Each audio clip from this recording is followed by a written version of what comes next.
La nouvelle TVA chinoise a déjà un impact sur le marché immobilier.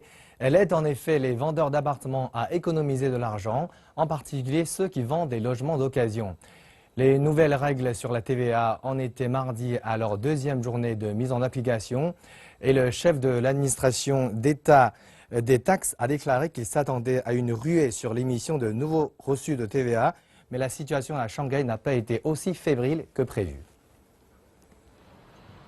Les nouvelles règles sont relativement compliquées, mais en théorie, elles aident les vendeurs à réduire le montant de leurs taxes. Auparavant, les vendeurs de logements qu'ils possédaient depuis plus de 2 ans devaient payer des taxes professionnelles portant sur la totalité du prix de vente de l'appartement. Dans le cadre des nouvelles règles sur la TVA, ils ne paieront plus aucune taxe. Pour les appartements qui ont été possédés pendant moins de 2 ans, la taxe de base pour la TVA est moindre que l'ancienne taxe professionnelle, tandis que le taux d'imposition demeure le même à 5%. Mais à Shanghai, la situation était moins fébrile qu'attendu.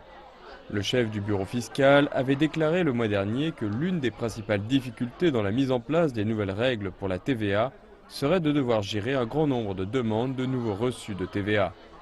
Il pensait alors que de nombreuses personnes souhaiteraient retarder leurs transactions avant que la nouvelle politique ne prenne effet, afin d'économiser de l'argent, mais beaucoup ici n'ont pas semblé particulièrement pressés. Non, je ne suis pas venu aujourd'hui spécifiquement à cause des nouvelles mesures, mais cela m'a permis d'économiser quand même 5 000 yuan. L'une des raisons pour ce manque d'enthousiasme pourrait être que la réforme vient tout juste de débuter et n'a pas encore reçu suffisamment d'attention. Mais nous avons fait nos calculs. Pour un logement d'occasion vendu 5 millions de yuan, dont le prix original était de 3 millions, suivant les nouvelles règles de la TVA, cela ne permettra aux vendeurs que des 12 000 yuan de taxes, voire même seulement 5 000 yuan, en fonction de la durée de possession du logement.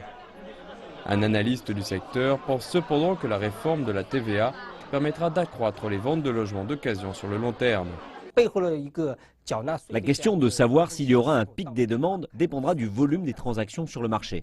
J'estime qu'il y aura une hausse des ventes de logements après les congés du 1er mai, ce qui se ressentira également au niveau de l'activité dans les bureaux fiscaux.